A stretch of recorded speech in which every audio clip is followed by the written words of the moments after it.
Guess who got brands talking? Brandlive.co.za. A warm welcome to CWSA Today, the only show in South Africa dedicated to the very maintenance of children's rights. My name is Vivek Cholwana and I'll be your host today. CWSA has been on air for over a month now, and there's been a really amazing unpacking of all the layers that make up this amazing organization.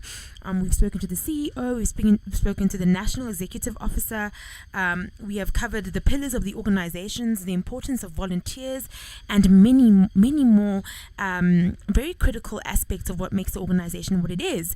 And every single layer of this organization is fundamentally about protecting the children in our country from all kinds of abuse. And that's why it's so important for me that we actually start looking as well at the different affiliates in and around South Africa. And today on the show, we'll be taking a deeper dive into the affiliates that continue to make a difference in the lives of our children in need. We're going to be joined by Paula Rossouw in a few minutes. But before we get into that, we're going to just go to a short break and we'll continue the conversation straight after. If you're looking for an information technology and communication solution company suitable for your small or medium-sized enterprise, then look no further than Hive ICT. They aim to provide SMEs with the same level of service expected by large corporations without sacrificing the personal relationship they have with their customers. Offering remote and on-site support, as well as IT system design, network design and installations, server and workstation maintenance, and web design, web application development, and more. Visit www.hiveict.com right away. Welcome back to CWSA Today. And as I said before I went into a break, is that we're going to be speaking to the director of CWSA from Helderberg, which is situated in Somerset West in the Western Cape. It feels so far to me. But that is Miss Paula Rossouw. Miss Paula, I know you're on the line with us. Thank you so much for being on today. Thank you. It's my pleasure. Thank you. Can you just tell us a little bit about yourself? Just who you are, what motivates you on a daily, before we get into your work with CWSA? Look, I was born in Angola, grew up there until about the age of 14. Then came to South Africa, went to school here, went to varsity here, Stellenbosch. And then I got involved with child welfare, South Africa, especially during my varsity days, because many of the practicals the practical training that we did was also at child welfare society. So, so the motivation already started from there. Wow, that's amazing. Yes? Yes. Okay. I started my first job at Child Welfare Frabo, which is just around the corner from here, up the mountain. And I've been mostly involved with child welfare societies my whole life, more or less. That's amazing. But why did you choose Child Welfare South Africa? I mean, you, as you said, you've been to many societies. Yes, I mean, I think it's just that you sort of, for me, it was from the beginning, it was a sort of a fit, and I think that the work itself, yes. And the way the offices are structured give you an opportunity to be your own self and be who you are and be creative about the way you do things and so on. I think that's valued. So that's why I think people stay. Yes. No, I understand that. But who inspires you sort of in the field of child protection? I mean, it's a vast field. It's a field that is fundamentally about the children. I'd wonder who are the people that you look for to just motivate you and also just inspire you to carry on. I mean, yes. Yeah, I always say, there's those people that taught you some things that are sort of your mentors through your life, which are great, wonderful and all. and added a lot of value. But for me, it's many times the people in the community themselves. Yes. Our people that are safety parents, that despite of their own challenges, take on the challenge of us arriving there on a Friday afternoon with a child, and they will take the child in, no matter how difficult circumstances for themselves might be. Those people for me are the true heroes of South Africa. I don't think if we didn't have them in communities, I don't know what we would have done. I completely So agree. those people are always the ones that say to that sort of tell me that we have to go on, and motivate because, Oh, of course. Now tell us a bit about the Helderberg affiliate. What makes the organization a little bit unique? What are sort of the issues or the circumstances that children may find themselves in, particularly within the Western Cape? Look, firstly, I think nobody has got the view that we have because, Helderberg, Somerset West is it's situated more or less on top of not on top, but, on the hill of the Helderberg mountain. Yes. So we actually have the wonderful view of the strand down there, which is the sea, you see. So that makes us unique a little bit. It's beautiful. In the Western Cape, I think, the challenges are more or less the same around the country, I'm sure. But specifically here, we do have, the same challenge. Another added thing that is it might be somewhere else as well, but there's a lot of drug abuse taking place, which is actually destroying, Communities. families and communities. So that's one of the things that also might, I don't know if that's so unique. Maybe it's not. Yeah. No, I understand. And when was this organization established, the Helderberg affiliate?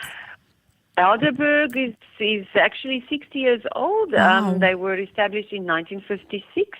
So it's quite an office that's been going on for many years. It just shows you the resilience of small organizations in communities. Definitely. And how long have you been? How long have you been there? Without giving away your age.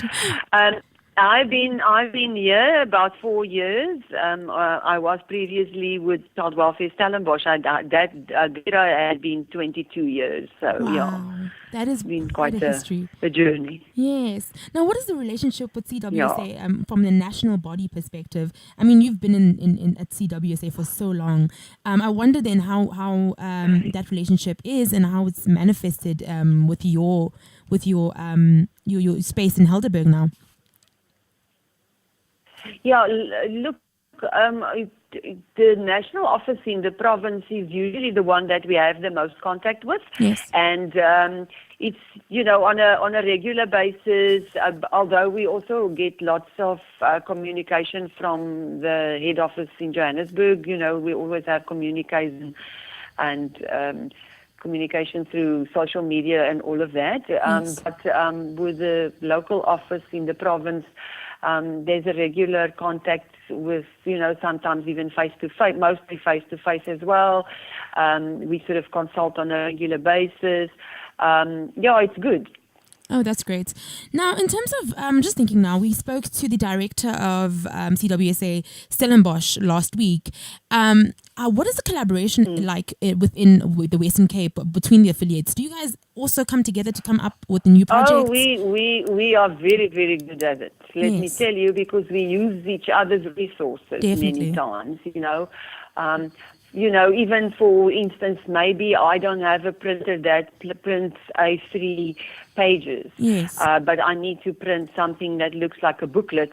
But Stellenbosch does, so we will consult with them and say to them, listen, can I come and print? Yes. I will bring you the paper. Yes. You can still charge me maybe for the ink. We do realize that, finances are always tight everywhere. Yes. So in that regard, definitely, we do use each other's resources and also sometimes talk to each other on the phones, ask for support or even just some kind of, to bounce off ideas, that type of thing. Definitely. And what programs do you now have at CWSA in Helderberg that are running now that you can maybe inform the public about? Look, we usually every quarter we have a child protection program. We work we call it the protective behaviors program that we do with the young children. Yes. That usually runs on a quarterly basis. There's like life skill programs going on. During the holidays, which I think they're busy planning at the moment for the holiday programs for later. Mm-hmm. Yeah, so there's always something going on.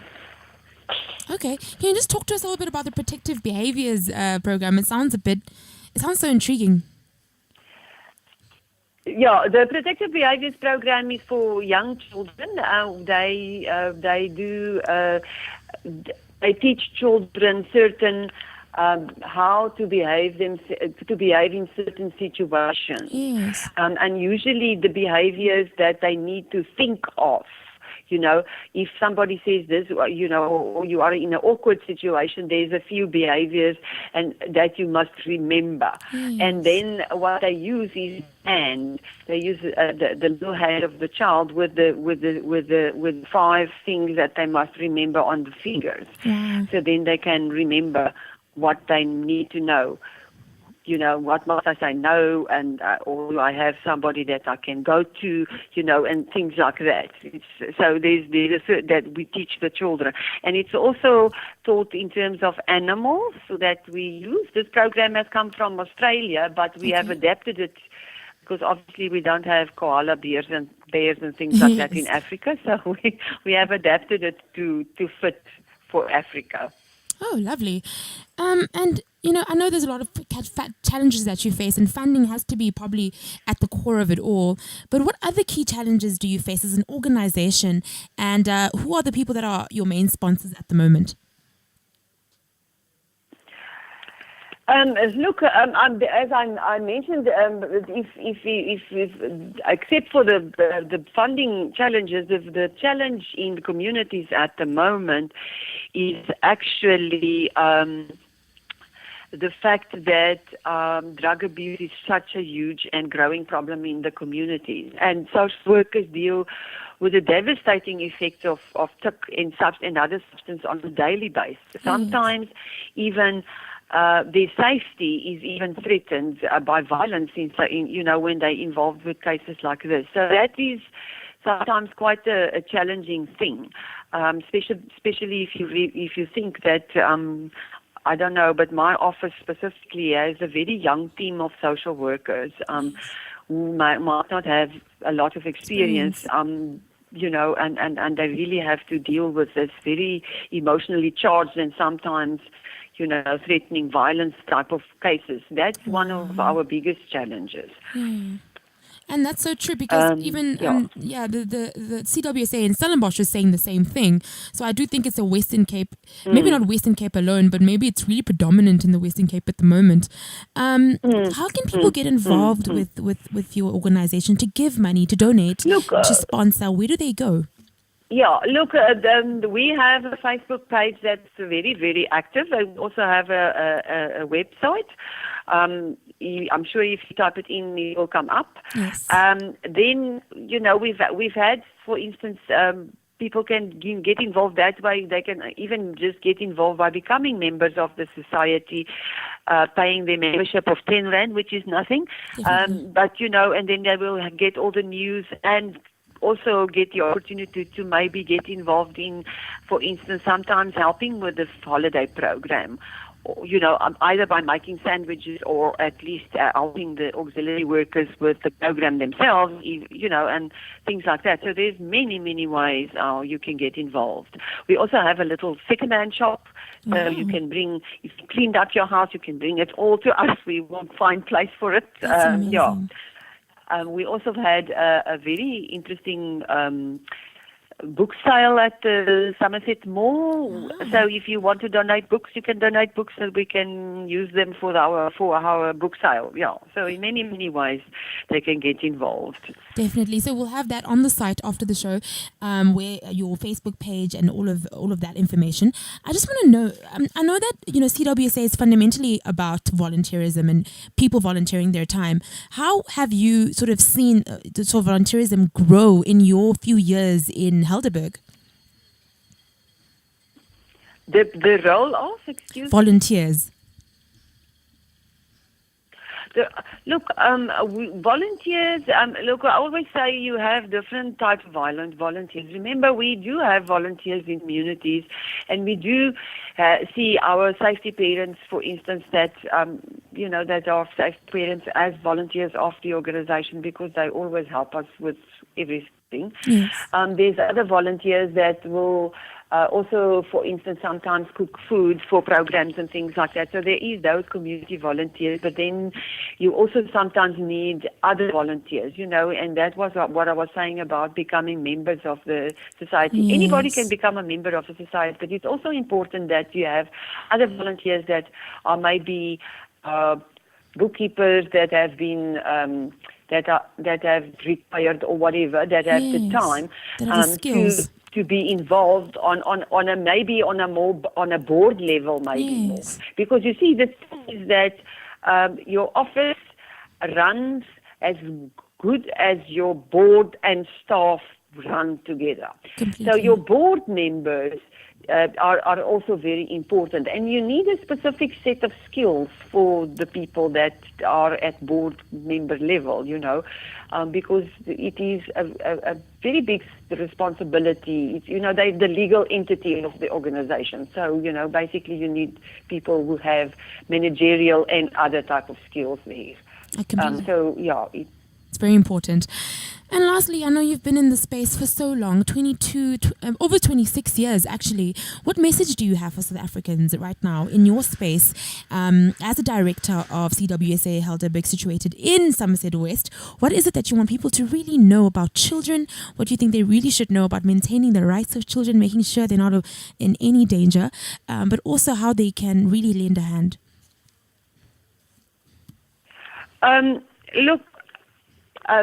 I always say sometimes people go through their lives with blinkers on, and sometimes we're so busy with our own social circle and circle of influence that you sort of walk through your community almost with blinkers on, that you don't see the other side. So I thought, I think if people can just maybe be a little bit more in the moment and aware of what things are going, what's going on around me, and also, sometimes there's this attitude of, I don't want to see it because I first have to approve of you before I can sort of accept you. Unfortunately, that's still a bit of a problem in South Africa. So I think we need to really just be open to the moment where you are, and wake up. Yes. That's, for me, sort of, I don't know if that's quite the correct word to put it's perfect. Thank you so much. Wake up, says Paula Rossouw, the director of CWSA. Yes, I think it is. Yes, I completely agree with you. Thank you so much for joining us on the show. It was absolutely lovely pleasure speaking to you. Thank you. And thank you very much. Bye. And that was, as I said, Paula Rossouw, the director of CWSA Helderberg, situated in Somerset West in the Western Cape, talking to us about their affiliate and also the work that they do. And again, I'm hearing that, drugs are a big problem in the Western Cape at the moment, but CWSA is there and they're really trying to fight off all they can. Obviously, they need your help. They need you to donate. And if you want to know any information about any of the affiliates, please don't be afraid to go to www.childwelfaresa.org.za. I'm going to take a little bit of a break and then I'll come back with just some final words, and then that will be all from CWSA. You're listening to brandlive.co.za. Have you ever thought about the power of social media? Social media has the power to make your business grow. Grow! Yeah. Why don't you let us manage your social media? Because our business is to see your business grow. Visit us at www.bstownmedia.co.za. Well, you're back on CWSA today, and I just wanted to remind you that the hashtag Be Bold and Tell Your Story campaign is up and running until the end of August. And this campaign is all about getting women and men to come forward and to really open up about their experiences so that they can empower someone else to really make a change. If you want to share your story, please don't be afraid to go to SMS BOLD to 42330 to donate at least 30 Rand to the cause.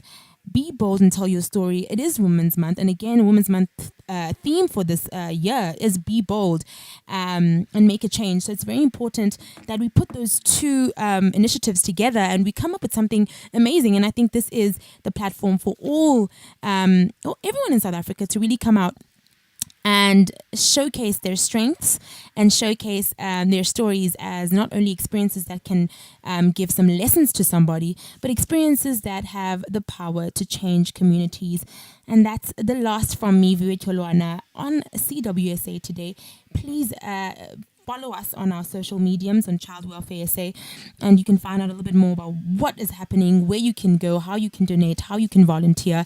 Also, please don't be afraid to follow and to send your story and to really just be vulnerable so that you can really give a child or someone listening to your story the chance to also be vulnerable. And that concludes our show for today. We'll be back again on Monday, same time, same place, only on CWSA Today. brandlive.co.za. Harnessing the power of talk radio. brandlive.co.za.